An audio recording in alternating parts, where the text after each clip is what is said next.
Welcome to this live interview with Mr. Greg Barker, the Minister of UK for Energy and Climate Change. Welcome, sir. Thank you. Nice to be here. Also present with us is Ms. Helen Ding from Keio University.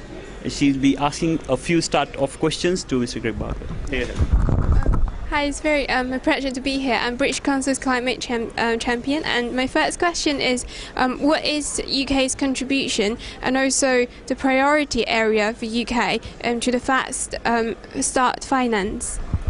Well, the UK has committed at £1.5 billion.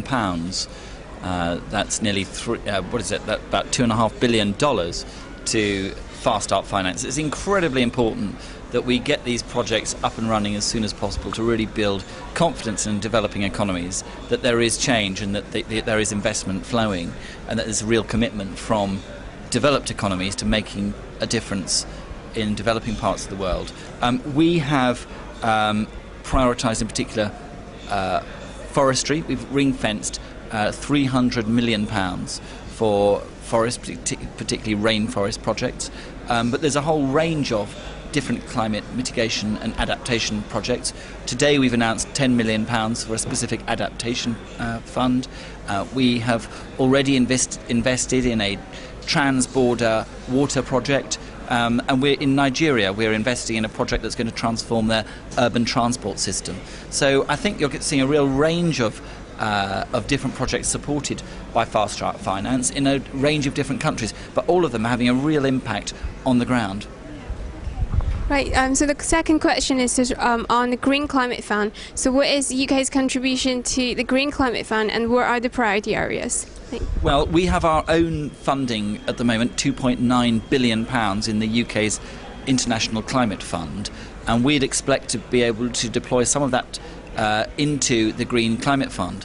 But before we can really talk about numbers, we've got to get the Green Climate Fund up and running. It's really important, if it's going to be an effective, important institution, that it has strong governance and a really effective secretariat to ensure that the finance is delivered to where it's needed. Okay. So I'll hand over to my colleague. Thanks. Okay, thanks, Mr. Barker. Sir, the carbon prices in the EU ETS have been falling quite drastically over the past few months. Any comments on that? Well, I think the fact of the matter is it's a market mechanism.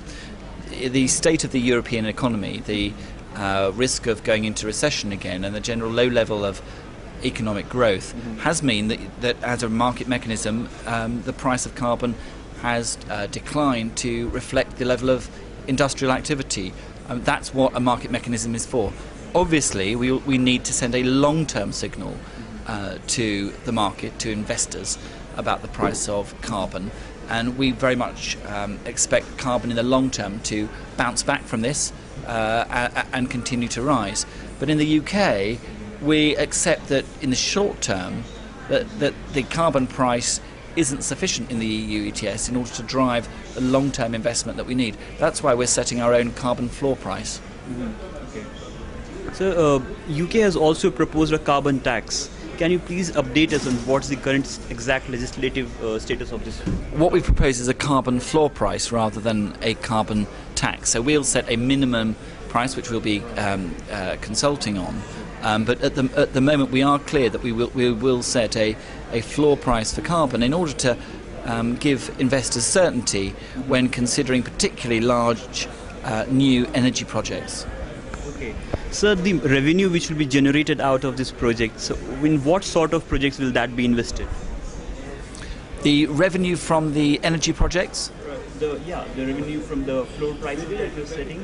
Well, we don't hypothecate revenues in the UK, so we don't split up individual tax streams to then be spent on individual line items. But I think it's fair to say that we are, over time, going to see a shift in the UK to taxing pollution and taxing bads rather than consumption. So to end with the interview, my last question, what is your view on inclusion of clean coal projects, the ultra supercritical and the really large coal projects in CDM?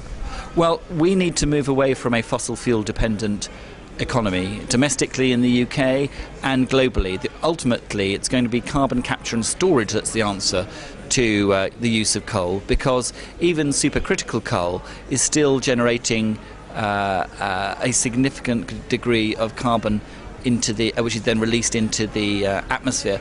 But at the same time, we recognise that the world isn't going to be able to wean itself off fossil fuels tomorrow. All of our economies are going to continue to depend on these.